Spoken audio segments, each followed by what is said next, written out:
Well, I'm trying to say that relationship acts like an umbrella under which all experience occurs. In that, under that umbrella of relationship, isn't that attachment? Yes. Now, can one stay with that, watch it without any deviation, and let the thing that you are watching tell its story, rather than you tell what it should be? You follow what I mean? Can you do that? Can one do that? So that it reveals everything.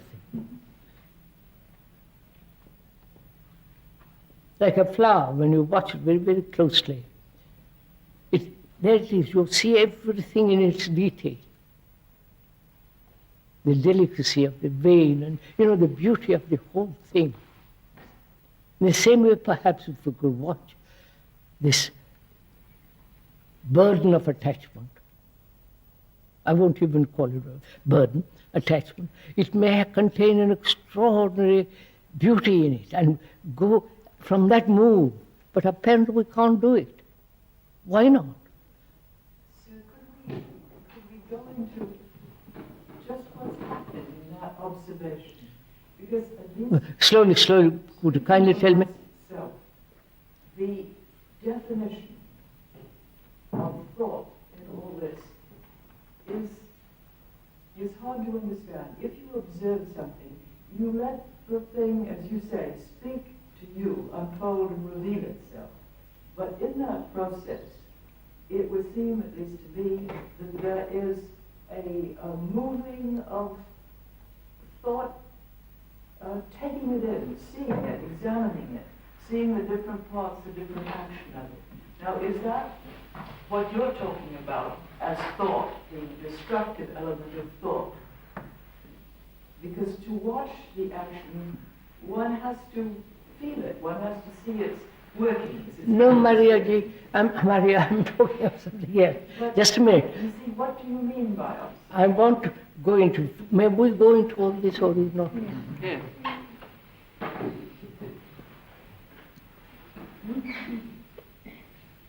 Don't you watch a flower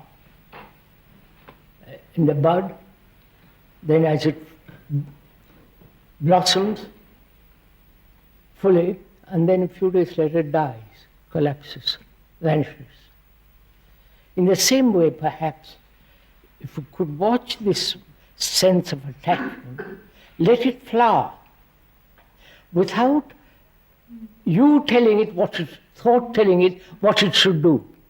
Then, do I understand you correctly, that where the word thought that you're using in this sense is a sort of sensor coming in? Yeah, the sensor coming in. Put it that way. There is something else which, for want of a better word, I'm calling thought, which is that seeing the thought. I have no feeling, I have no thought, I'm just observing.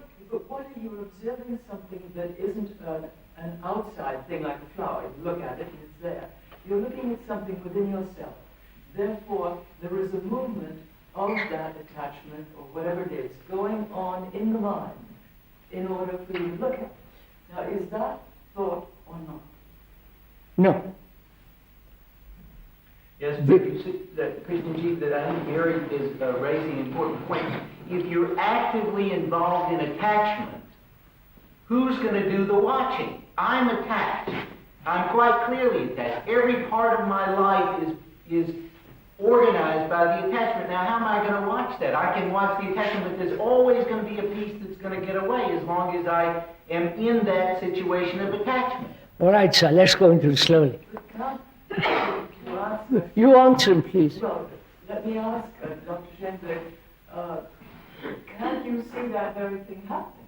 Can't you see that involvement as part of the whole thing you're looking at? No, that's what I'm saying. I don't think you can. As long, there is always an ingredient. In other words, in many observations, it's almost as if the urgency of life is absorbed by that attachment.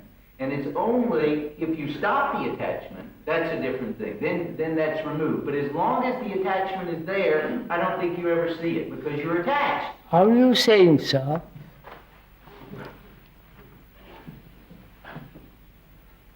the very attachment prevents you from observing? Right. Is that what you're saying? That's it in simple terms.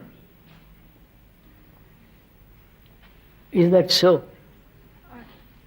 I just see the problem being that the past immediately rushes in, seems to automatically, habitually rush Yes. in and say Yes, what but should be. I understand. But Dr. Schoenberg is asking a question, which is, when one is attached to somebody, when I'm attached to you, or to some, can I be aware of that attachment? You follow what I'm saying? Or, go on, sir, you answer me, please, I want to. I'm attached, one is attached to somebody. Do I know I'm attached? Or, I discover I'm attached through pain. Let's go slowly.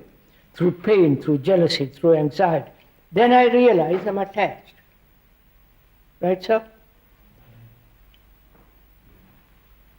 I've realized that I'm attached. Which means I know I'm attached. No? No, I think that your experience of pain, jealousy, and anger is a reaction. It's not a real awareness. You're reacting to the loss, the momentary loss of attachment. No. How do I know I'm attached, sir?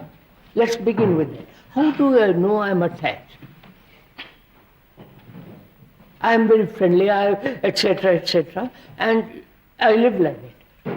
And how do I know, how does one know that one is holding on? Having put a hook in somebody, holding on to that. How does one know it? You tell me, as a friend, say, look, you are going, be careful when you get involved with a tremendous attachment, you're going to pay for it, right? I don't pay much attention to you, because I like this attachment. I like this feeling that somebody owns me. I own somebody. You know, possessed and be possessed. And there is a sense of gratification in that. How do I know that it is attachment? The actual fact, not the word. How do I know? I don't know. Till something happens in that relationship.